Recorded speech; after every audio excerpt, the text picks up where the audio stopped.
Hello, it's Weekend Handicapper. In this video, we're going to continue our series on how to read the Brisnet Ultimate Past Performances so you can win some money on some horse races. Before we get going too far in this video, though, if you haven't already, I'd appreciate it if you subscribe to this YouTube channel. If you enjoy horse racing, want to get better at handicapping horse races, and hopefully win some money on horse races, hit that notification bell so you can get all the latest tips, tools, and resources to help you win at the track. And as this video goes along, if you find it helpful, if you find it valuable, then hit that like button. All right, so where we left off last time, we were looking at the individual horses, or mainly the let's get back to this race. Mainly the one horse we've been using as an example. Number one, Finite, right here. We looked or learned how to interpret pretty much each of these categories. Now, in this video, we are going to look at each horse. So we're actually going to handicap this race. I'll tell you what, I get so excited. I love handicapping. I love the process of handicapping. Now, I love it even more when it ends up winning me some money. And I get frustrated when I spend a lot of time handicapping a race or horse races and it didn't end up, I was nowhere near what I thought it was going to be. I was dead wrong. I hate that. That's a bad feeling. But I just love the process of handicapping. It's like trying to solve a puzzle. I love looking at each horse and all the information here and trying to solve a puzzle, which is a horse race. Who's going to win? Who's your contenders? What order are they going to finish? I love all that. So hopefully you all enjoy it just as much as I do. Hit that like button if you do. I just love the process of handicapping and reading these past performances. I would say win or lose, but that's a stretch. I always want to win. I plan on winning. I expect to win, and I expect to win some money. But I just enjoy what you're seeing now, going through each horse and trying to find a contender and a winner, or some contenders and a winner, and trying to solve this puzzle. And each race contains a puzzle. All right, so let's do a little refresher real quick. In our first video in this series, we kind of talked about the overall scope of the race. So as a reminder, we're looking at race 9.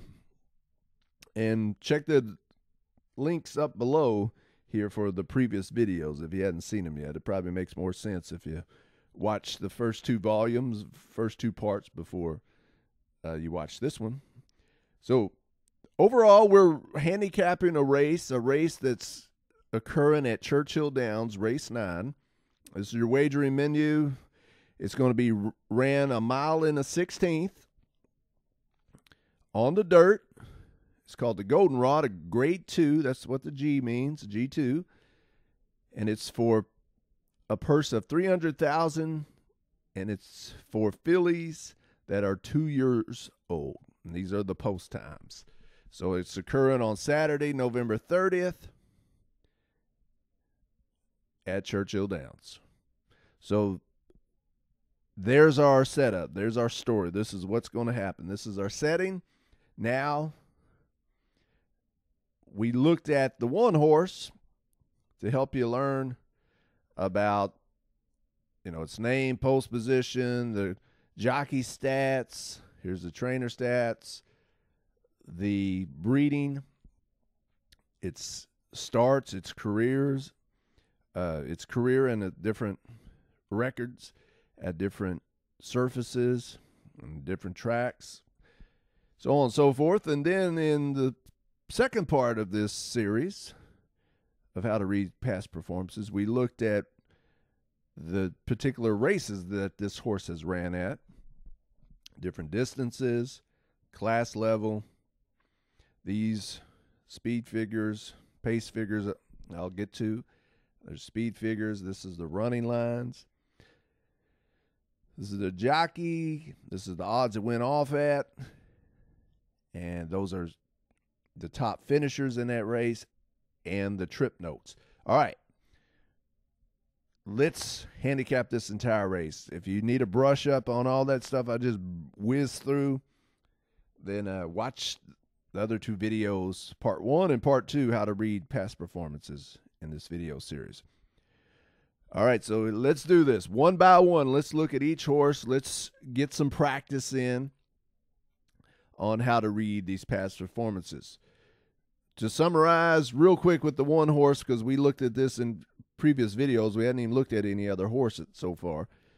But this is right off the bat, the very first horse you see, Finite, it's the morning line favorite. That's how I know that. It's got a good jockey. If anybody follows horse racing, these two, Ricardo Santana Jr., the jockey, and Steve Asmussen, when they team up, they usually are pretty productive. Now, probably don't win you much money because everybody bets them, and they're usually good horses that are overbet or bet heavy, and that's what we're probably going to see here.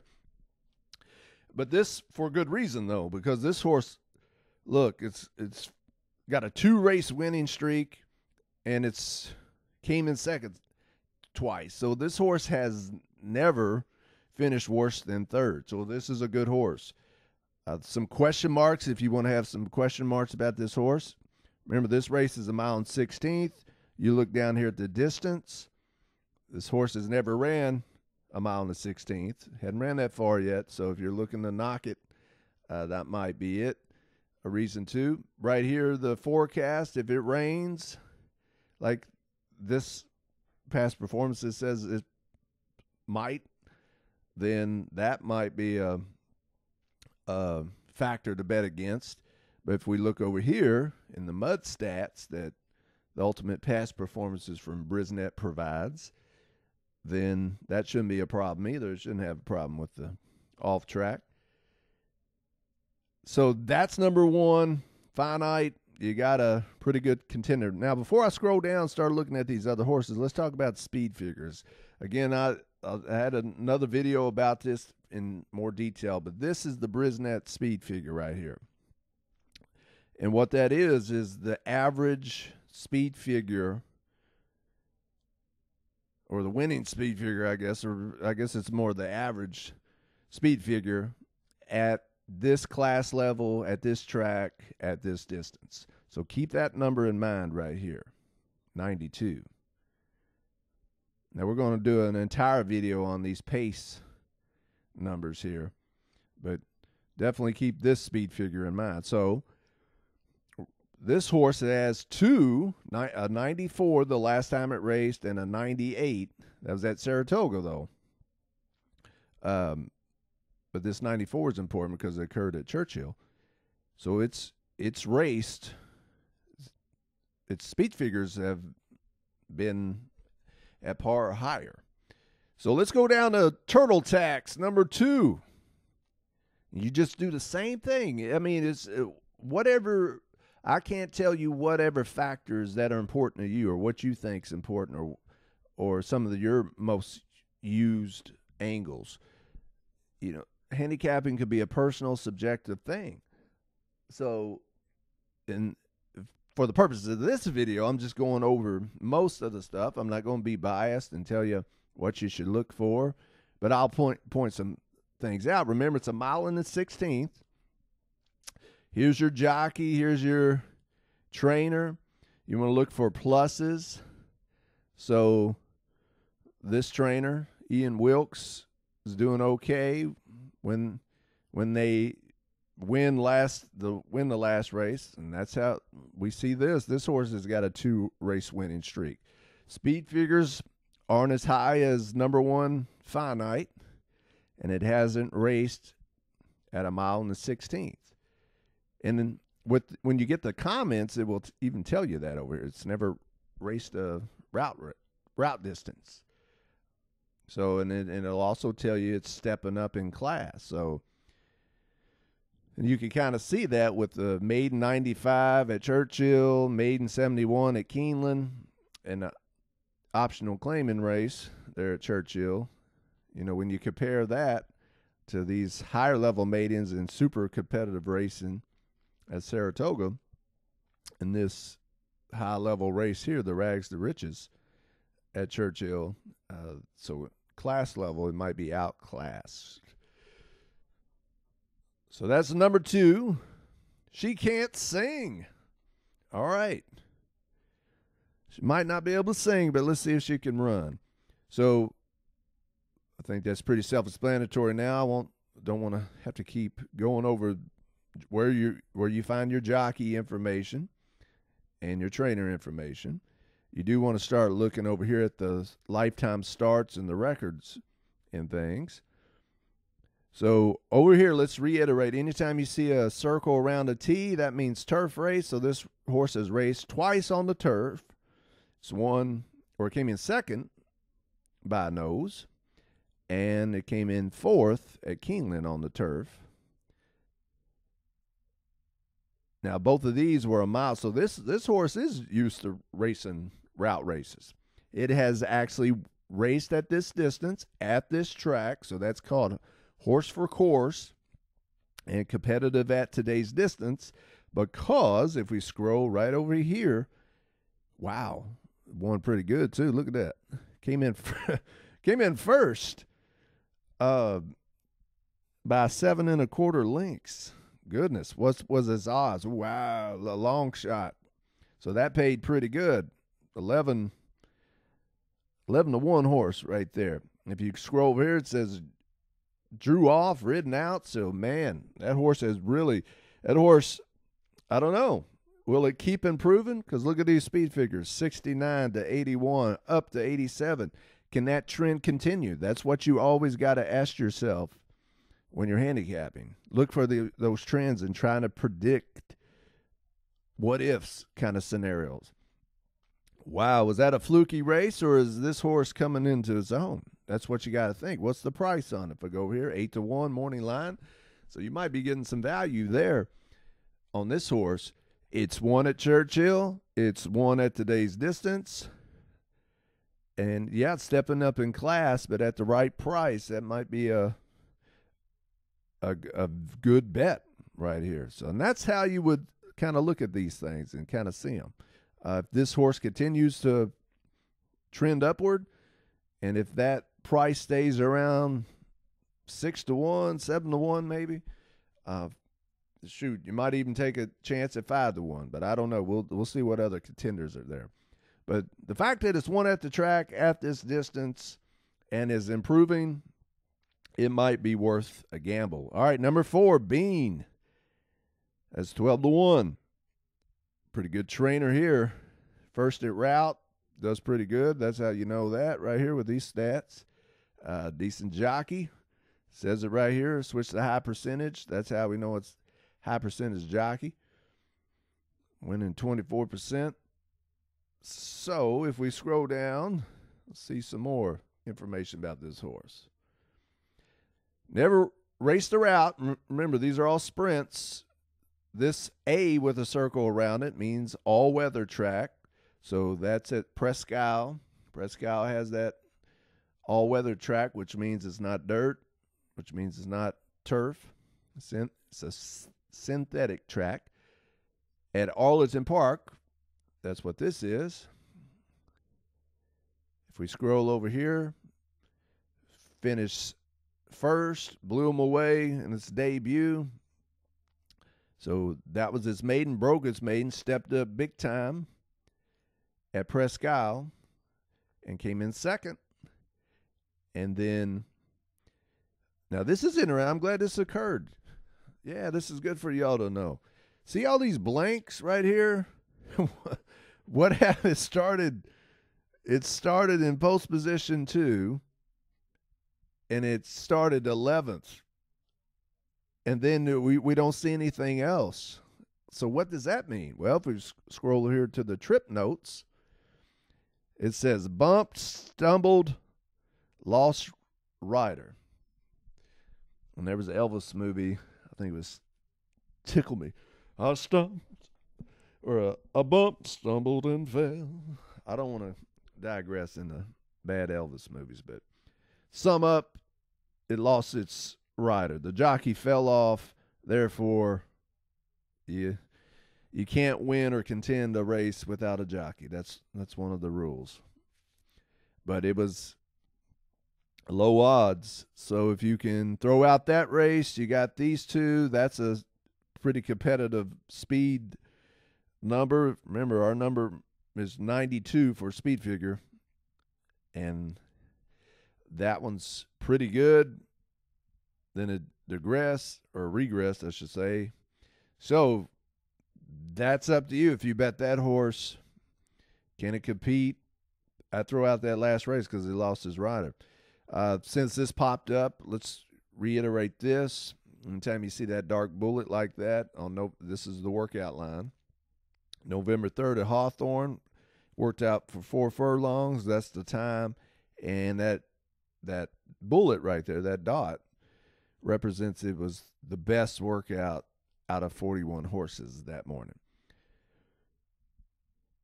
Again, when it comes to workouts, you just want to see consistency and that the horse is in shape and pretty good what's called form. All right, number 5.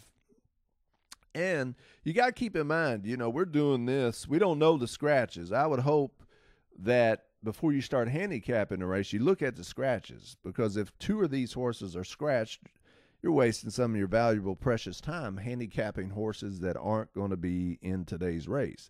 So make sure you get those scratches before you start handicapping a horse race. All right, Lady Glamour, number 5. Julie Burke. I'm not familiar with that jockey. But that don't mean anything, because this is telling me the hot trainer jockey combo in the last 14 days. Sharp workout, 3 furlongs on November 27th. There's what they're referring to. So, yeah, I'm not familiar with these connections. But Brisnet is telling me they've been doing pretty good here lately. So that's maybe something to keep an eye out. All right, route races. Raced 1 mile here, came in second at Churchill. Ellis Park, 7 furlongs. There's another, remember, that didn't finish. It got eased. So is it in bad health or a bad start, or what was going on? You want to look at all the finishes. So this is so far a pretty competitive field. All these horses are finishing up in the money or close to it, or even winning possibly. So this might be a difficult. You can look at it 2 ways. You either got the finite horse winning, is going to be a heavy favorite, and it's her race to lose, or you are going to be difficult with your contenders. All right, let's go down here to His Glory, number 6, early speed horse. Now, in the future video, we're going to go over the pace. Right now, we're just looking for contenders, but pace and how the race is going to set up is a whole separate thing. I could probably do a half an hour, 40 minutes on that subject alone. So we got 3 more horses to look at for this video. Tom Amoss is a good trainer, good guy. If you ever meet him, he's a really good guy, really nice guy. You've probably seen him on television too. But I was fortunate enough to meet him and talk to him a couple times over the years at Churchill. Just a good guy, but we're here to talk about handicapping. He's good with 2-year-olds, so that's a good sign. Now, you probably won't make much profit on him, on his 2-year-old races, because maybe a lot of handicappers know that he's good with 2-year-olds. So this is a jockey again. We already know that that's a high percentage trainer. We see that right there. This horse has raced at the distance twice. So it is competitive at distance. Remember, competitive at distance means you're either win, which this horse has, or you came in second or third, first, second, or third in the money, which this horse has. So, and if I look up here at the distance, it's raced twice at 1 mile and 16th, came in first once, came in second once, and that's another way of seeing that. All right, so 7 furlongs. Let's see, has it raced at Churchill? Yep, it's won at Churchill, so that could maybe be a horse for course angle that you use. Speed figures are numbers 92. Wow, this was a bad little streak here. Where's that at? Ellis Park in Saratoga. Then all of a sudden went from 65 to 89 and 96. You know, I like when it comes to speed figures, and I've seen other handicappers use this too. We call it 3 and out. So if you have 3 pretty good speed figures in a row, then they usually digress or maybe take a step back. So if we use that angle, maybe, and if you like this horse, maybe predict one more really good speed figure before this horse might peak a little bit or regress. But these two things are positive signs. Got a lot of other good things going for it. If it rains, though, that might be a little concerning. But I wouldn't throw out this horse just based on it might not like the track. I don't think that's your biggest angle right there. Moving up in class from the last start. But most of these are, they're 2-year-olds. They're progressing. So that's all things being equal when it comes to class a lot. In this time of year, in this particular field, with this particular race. Yeah, it's a good horse, and the pace might set up good for it, and that's why it's morning line 7-2 with these connections and its past performances. All right, number 7. There, you say the name. Go ahead. As long as you know who I'm talking about. Number 7, 12-1 morning line. That's your jockey trainer, of course. Let's look. 2 starts. This means off track, so it was raining there, I guess, or a sloppy, muddy track on November 9th at Churchill. Race number 4. That's how we know that. These are the times. Again, I'm not going over the times too much. I mean, this is a bare bones. I don't want these videos to be more for kind of beginners, but that's what that is. But most beginners, honestly, could care less about that. They ain't going to spend enough time learning about the different times and the different points of call of a race. Your serious handicappers will. So that's why I'm not going over that too much. This, of course, has been a common theme. I just said it. All these horses are pretty much moving up in class for the most part. This is class rating. We'll talk about that in a future video, as we will these, because these pertain to pace. So that's a whole other video. This is speed figure, so we see this horse lack. It's going to have to take a major step up. Now, it has won at this distance and won pretty handedly. I mean, 5 3/4 lengths in front of the last or the next second place finisher there. So, but that might be a tall task for this horse, unless the pace sets up for it. Again, we're going to talk about pace in a future video. And last horse we're going to look at here is the number 8, Motu, I believe is how you say it. Kim McPeak, Brian Hernandez Jr. You have this angle maybe going for you. It came in second at Churchill at this same distance. So horse for course, competitive at distance. Let's see. It's won, so that's good. Won at Keeneland. So, but that was at 6 furlongs. Still, I don't know. It looks like it likes this distance. And so, maybe. When I say maybe when you're handicapping, you consider it. But wow, it was a favorite there. Look at those odds, pretty much even money. But this is interesting. Remember in a past video we talked about anytime you see a horse in bold letters. Well, let's scroll back up and let's look for His Glory. His Glory, number 6. So when you scroll back down here and look at number 8, Motu, it came in second. It came in second, 4.5 lengths behind His Glory. So they've faced off before. And His Glory has beat the number 8 horse in that particular race. All right, so let's skim back through this real quick. And I want to emphasize this. I can't emphasize this enough. There's several parts to handicapping. One is knowing each horse and their past performances and what races they've been involved in, how well they performed. We just did that. But that's just one step. The next step is how the race is going to set up. Look at it. So you basically go from a overview of the race to each individual horse. Then you do another overview, which is basically how the race is going to set up, what the pace of the race is going to be, how each horse's running style is going to be affected or compromised or benefit from. So that's going to be in our next video.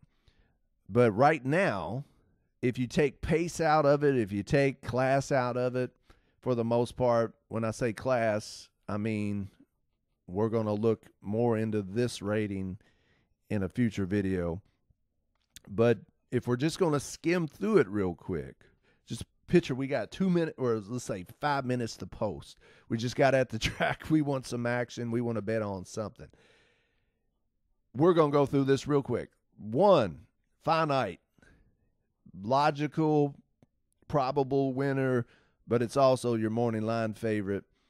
I think that's going to be a tough horse to beat. Number 2, Turtle Tracks.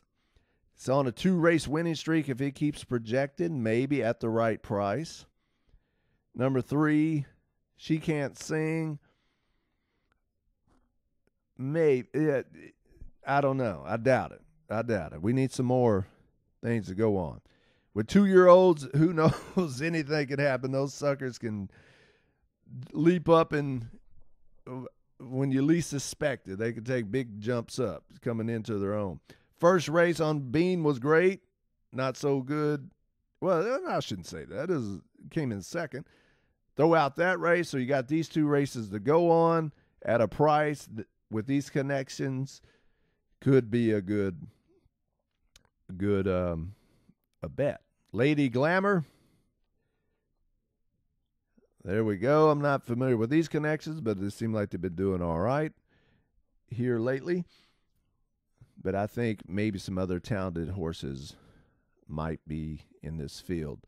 But it's hard to knock a horse that's never finished out of the money. So this is good. This is a tough race here, probably. Number 6 is Glory. That's that Tom Amos horse. Doing pretty well lately. It's one at the distance and at the track. Should be a definite contender. Number 7, based on these speed figures and the class level, that's going to be hard to sell me on. Number 7 and number 8, about the same thing. But this is lurking. Remember, 92 is the speed figure. It's beat that one, and it's came close there, and it's came in second in the same kind of distance and race. So you have to factor that in. All right. This video, hopefully, was just to reiterate a lot of this stuff so you can get familiar with each of these categories and each of these data and this information so you can get good at it.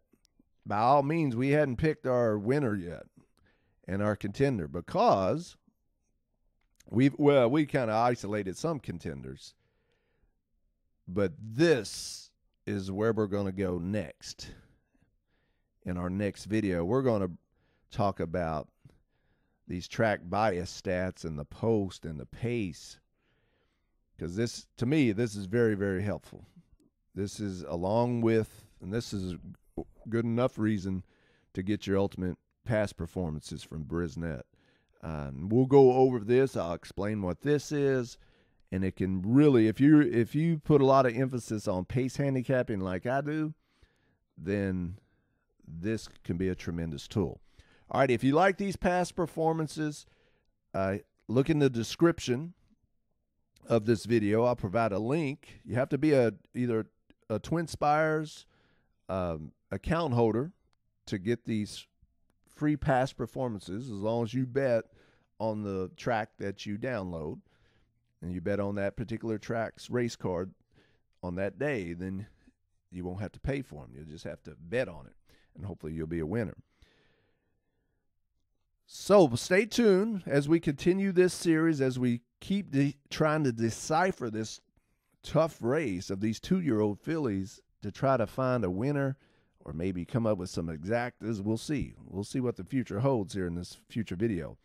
If you like this video, hit that like button. Hopefully this has been helpful to you, and we are getting more practice reading these past performances. Again, hit that link if you're interested in becoming a Twinspires account holder and want to get these past performances and start handicapping more and getting good at reading these past performances. Check out the link in the description below. Hit that subscribe button if you hadn't already. If you like these videos, if hit that notification bell, because as soon as I put them out, publish them on YouTube, you can get them right to get notified, so you can start learning and hopefully win more money at the track, and at the very least stop losing as much money at the racetrack. But it's just a fun game. I just love handicap. I love sitting there. What you just saw me do, scrolling through these past performances, I love it. It's just so fun, and it's even more fun when you win. And it's a whole lot of fun when you win a good, decent amount of money.